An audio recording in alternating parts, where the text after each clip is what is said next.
Hello les amis et bienvenue sur le circuit de l'UTAC où nous sommes conviés aujourd'hui par une marque sportive par excellence, Cupra.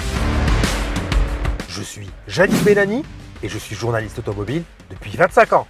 Et aujourd'hui, je vais vous montrer tout le potentiel sportif que peut procurer une Cupra avec ce modèle, le Terramar VZ.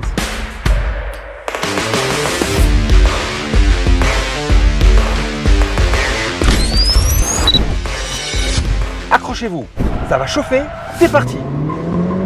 Avant d'aller frotter la gomme, un petit walk-around s'impose. Le Terramar, c'est d'abord un style et plutôt un grand méchant look dans le cas de cette version VZ. Son regard est plutôt agressif, avec des phares effilés et doté de matrix triangulaire, un capot plongeant vers un avant nez de requin, puis cette large calandre à grille sombre. On aime aussi ces grandes roues de 20 pouces et ce bas de bouclier façon extracteur. Bref, il déchire ce Cupra Terramar VZ. Puis, si vous cherchez son nom, le Terramar ne l'inscrit que dans un seul endroit et subtilement, ici. Chez Cupra, le diable est dans les détails. Le Terramar, c'est un gabarit de 4,52 m et donc un SUV à vocation familiale. Et puis quand on passe à bord, là aussi, on est immédiatement séduit par le traitement sportif. Le volant est à base plate avec deux touches rondes, l'une pour le démarrage, l'autre pour les modes de conduite. Les habillages de couleurs cuivrées figurent ici et là. Puis la console centrale est orientée vers le conducteur avec à son sommet un grand écran tactile de quasiment 13 pouces. Et puis l'équipement est au top, comme on peut le voir, avec un toit ouvrant panoramique, les caméras de stationnement à 360 degrés, une sono Sennheiser à 12 haut-parleurs et l'affichage tête haute. Puis il y a ce bel habillage des sièges en Alcantara. Mais deux plaies subies dans une Cupra, c'est ici, entre le baquet et le volant. Allez, moteur.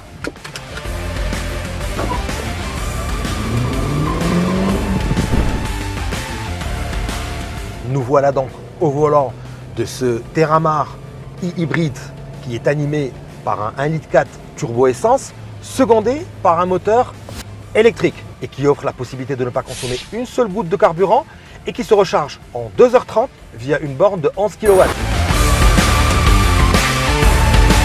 Et notre but dans ce test drive, ce n'est pas de faire d'éco-conduite, mais plutôt de découvrir tout le potentiel dynamique et sportif du Terramar VZ. Et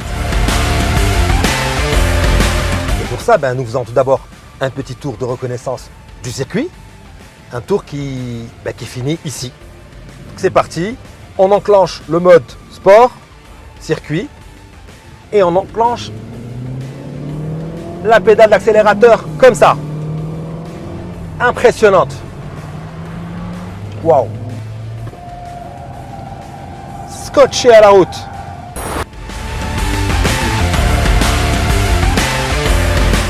Youhou! Quel plaisir d'enfoncer la pédale d'accélérateur et aussi de négocier des courbes. Waouh, waouh, waouh, waouh, waouh. Ah, je m'amuse bien, hein.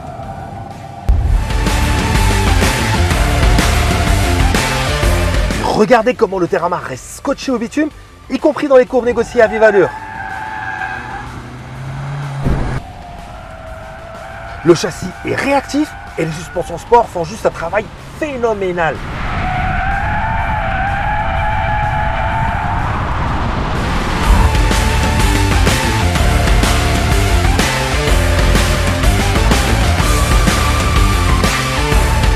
Bref, ce Terramar est bluffant sur circuit.